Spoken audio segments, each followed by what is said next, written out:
እንደዚህ ላሉ የኦቭሌሽን ሲስተምን ማደናቀፍ ኢቨን የወር አበባ እያየች እኮ ነው። የሚገርመው እኮ ይሄ ነው። የወር አበባ እየታየ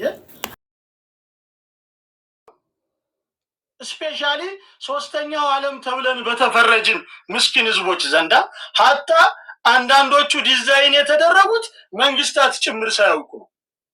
ክትባት እንደሆነ ነው መንግስታት የሚያውቁት። ክትባት እንደመጣላቸው ለልጆቻቸው ነው ወላጆች የሚያውቁት። አላህ ይጠብቀን። ይህ ብቻ አይደለም። ከተጋቡ በኋላ በአንዲት እህት ላይ የሆርሞን መዛባትና መለወጥ በስሩአውት ዘመን ከማንስትሬሽን ሳይክል ጋር የሚፈጠሩ ችግሮች አሉ። ይሄኛው ቀላል ነው። በትንሽዬ ትምህርት በትንሽዬ ምክር ሰዎች ሊስተካከሉበት ይችላሉ። በተለይ ወንዶች አይ የወር አበባ በሚሆን ጊዜ እኮ እህቶቻችን ላይ ይሄ አይነት የባህሪ ለውጥ ይመጣል። ሃይማኖታችንን ቫልዩ ስላለው ሌሎችም ሃይማኖቶች ቫልዩ ስለሚያደርጉ በወር አበባ ጊዜ። ነገር ግን የሆርሞን መዛባት የሚባለው በተለይ ከሴቶች ጋር የኤስትሮጅንና የፕሮጀስትሮን ሆርሞኖች መዛባት፣ የእነዚህ ኢንዛይሞች መዛባት፣ ከወንዶች ጋር ደግሞ የቴስቶስትሮን መዛባት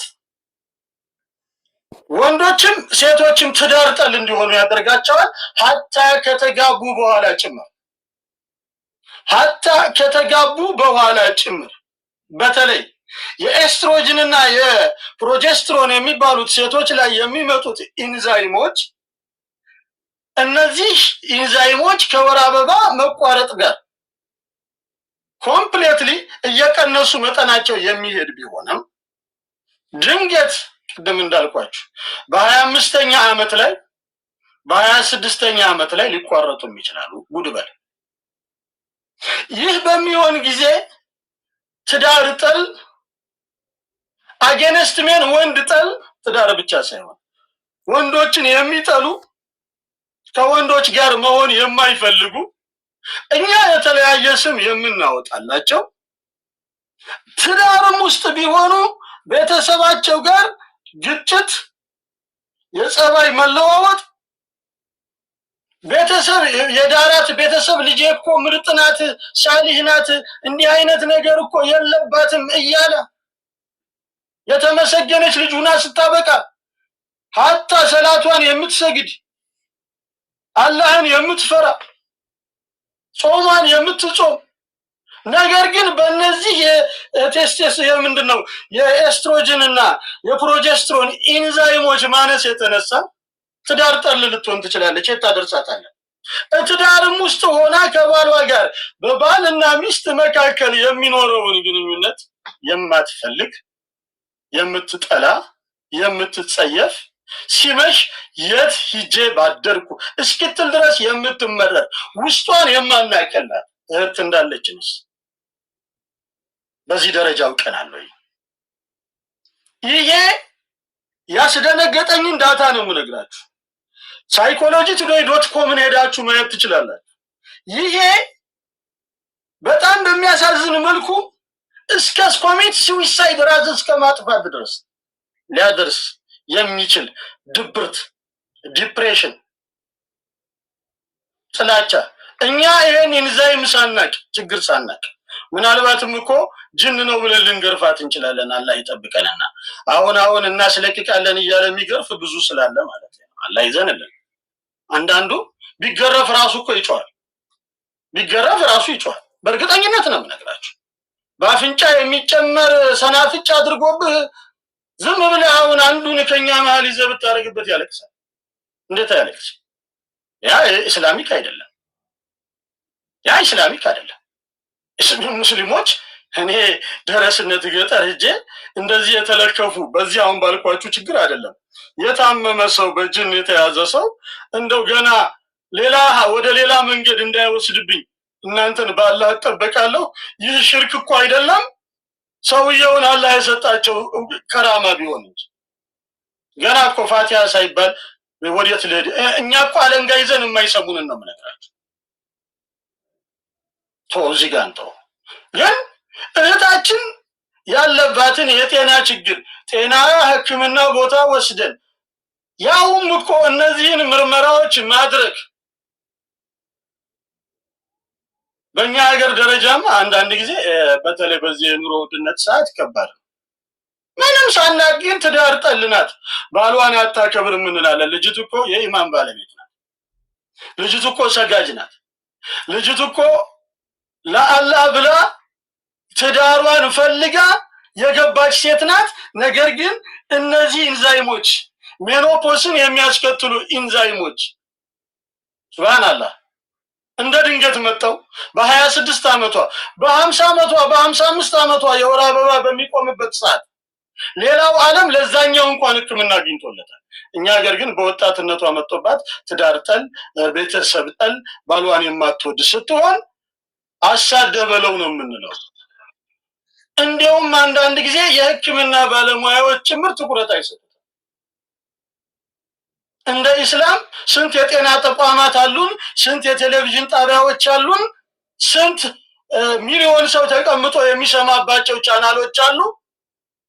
እዛ ላይ ሰው ተጎልቶ ስድድብ ከሚያስተምር የሚጠቅመውን ለኮሚኒቲው ቢያስተምር ምን ይጎዳዋል?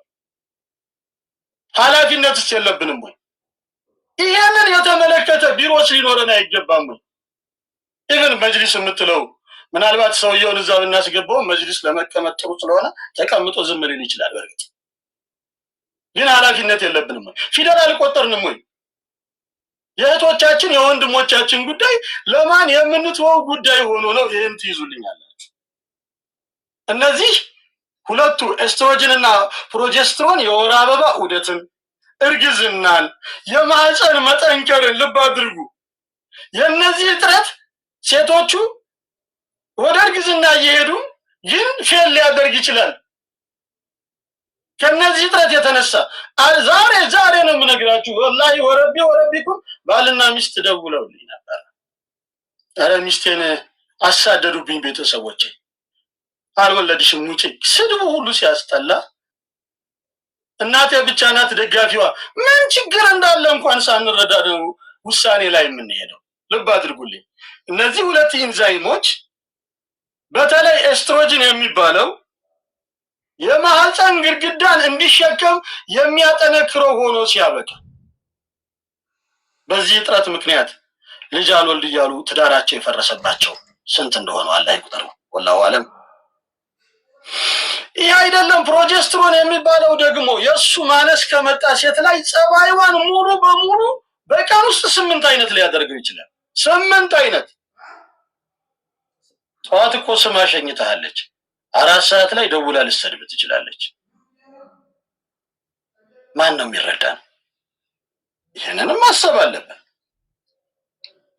ይሄ ብቻ አይደለም ማነሱ ይሄን እያመጣ መብዛት ደግሞ አለው። የሚገርማችሁ እንደ ደም ማነስ እንደ ደም መብዛት ሃይ ኤስትሮጅን የክብደት መጨመርን፣ የወር አበባ ጊዜን ማራዘምን፣ በወር አበባ ሰዓት መታመምን፣ ከባድ የሆነ መታመምን፣ ድባቴን፣ ጭንቀትን፣ የግንኙነት ፍላጎት ማጣትን፣ ሀታ ከሰላት መዘናጋትን ጭምር የተራዘመ የወር አበባ ጊዜ ያለው የወር አበባው ይሂድ አይሂድም ቼክ ማድረግ እስከማትችልበት ድረስ። ስንቶቻችን ነን ይሄን የምንረዳው? ስንቶቻችን ባለቤቴ ይሄ ቢያጋጥማት ብለን አስበን እናውቃለን ወይ? ኢቭን የባል ሀቅ ነው ብላ ግንኙነት ላይ እንኳን ብትሄድ ሪስፖንስለስ ነው የምትሆነው። በከዚህ በላይ ቃላት ማምጣት አልችልም። በግንኙነት ሰዓት ላይ ደስተኛም አይደለችም፣ ሪስፖንስም የላትም። ሺ ሲምፕሊ ላይስ ዊዝ ፔን ከህመም ጋር ሲሆን ካለማወቅ የተነሳ ምናልባት ያቺ ልጅ ወደ ትዳር ስትመጣ ሁለተኛ ትዳሯቸው ሆነ ወይንም ከዚህ ቀደም በሆነ ምክንያት ክብረ ንጽህና ካልኖረ ናቹራልም ይሆናል ተነጋግረናል። ባለ አእምሮ ውስጥ የሚመጣው ስሜት ሌላ ነው። አትወደኝም፣ አትፈልገኝም፣ ትንቀኛለች። ላይፏን እዛ ጨርሳ መጣ። አያድርግባችሁ።